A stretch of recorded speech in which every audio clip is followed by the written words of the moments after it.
So if somebody's searching for fashion in India, somebody's searching for mauve jacket, somebody's searching for something to do with even modeling or something, you know that the person is interested in fashion.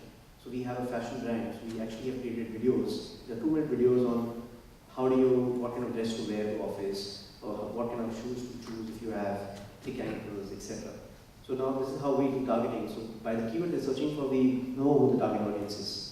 Now the question that I had for the panel was that creating these videos, they are so used to the production quality of spending millions of dollars in producing TV ads. So when we come back that this is going to cost $1,000, some of the other brands are extremely skeptical about any kind of video content associated with their brand going on YouTube with a less production budget. They feel that the quality is not going to be as good. So what has been your experience? Because the whole idea becomes unviable if you want to spend, let's say $100,000 on every single video production. So we want to produce 4 to 6 videos every week, every month, which goes on this YouTube channel. But the client feels that they don't want to get those videos which are created for $2,000 per video. What market and what was the portal that you were using? So we were planning to use a YouTube brand channel and marketing, basically targeting India, and it's a fashion brand which has a chain of about 120 stores. And what was the platform again? The platform was that we were going to create videos for the website. You said people are searching for fashion and they're searching for on YouTube as well as on Google search engine. Got it. Okay, so you're integrating with the Google engine on YouTube. Fun. Okay. The India as a market has very, very talented and adventurous marketers. I've seen a lot of really good rich media ads being produced, and although we don't have the bandwidth, because remember I cover cricket, so I just streamed all the ICC World T20 into India. I would say that we have to respect the brands. Again, there are some brands that will look at an animated rich media ad that does a page takeover as being good for their brand. Others will only accept a certain level of video quality as being acceptable. The concept of one voice across all of your touch points that's uniquely tuned to what you're trying to do in the purchase funnel would mean that you should have flexibility to use something that may be a little bit more homegrown if at that point it's a little bit more social media, it's a little bit more recommendation, it's a little bit further down the purchase cycle. You're not going to see Mercedes doing this, but you might see fashion brands doing something that reaches more to the consumer's voice.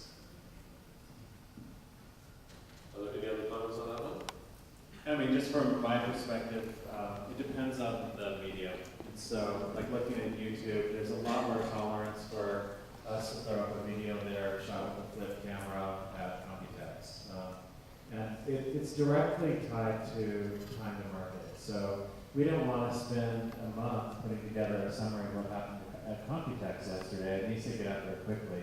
And so, it's okay then. But if we're really trying to make a strong reflection on our brand, it's going to be very, very high quality production, and I don't think we have any variance on that.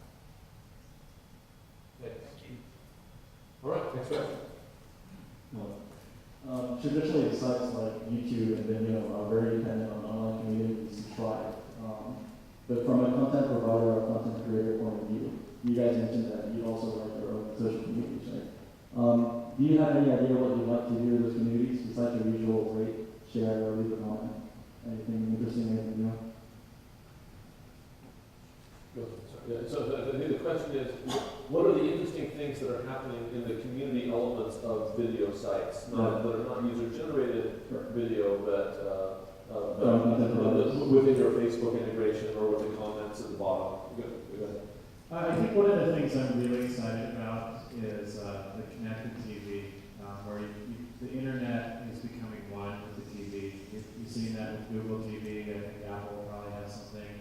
And there's a lot of different sources, and I think you'll end up having a lot of community aspects, social media aspects happening real time with the broadcast, and you'll have both of them going on the TV screen. I think it opens up a lot of very unique opportunities for a brand, whether or not you have some type of branded entertainment integrated within the program, and people can talk about it, or you have a contest that's running in there, or some type of engagement.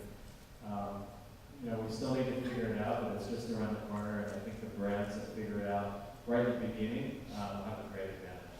So I think from my perspective, I'm most excited about that. I think you're going to hear from a minute about a man who just showed the Nissan man running on social media, and that is integrated into his planning and his execution and creativity. What we see being one of the most important things with social media is the opening up of traditional broadcasting to something that is a phenomenon that has been around on the internet for how many old years have I had now? 495 communities. So people have been doing this for a long time. What we see being most exciting is the fact that we can combine relevant data streams, which can be Twitter feeds, social media commentary, it can be stats and scores, with APIs from partners on Facebook. Now, I'm going to tell MSN that they should get an API that I can use as easy as Facebook, but I know Instant Messenger is an incredible, powerful tool. Remember that for Google, 20% of all of their search activity in the world comes off Facebook. Off YouTube. So their YouTube engine is generating 20% of all search queries. So if you're not looking at that as being a fantastic opportunity to reach consumers, you're missing out on a lot of social media goals. So one of the benefits of us having a platform and a host of communication services and Windows Live is that there is that social environment through which people can share videos. And so in a lot of our markets, Windows Live Messenger also has Messenger TV through which people can take videos from the MSN site and share them with people on their devices. And so in the future, in the very near future, you're going to see instances of persistent Windows Live instances on portals.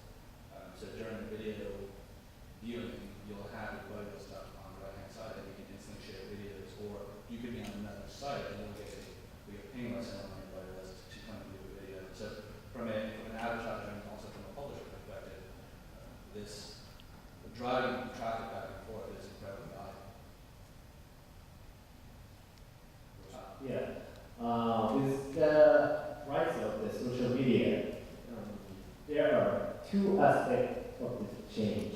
The first one is the video goes to more personal. So there is diversity of video compared to the past video. So and the other one is video goes to more social. So personal and social.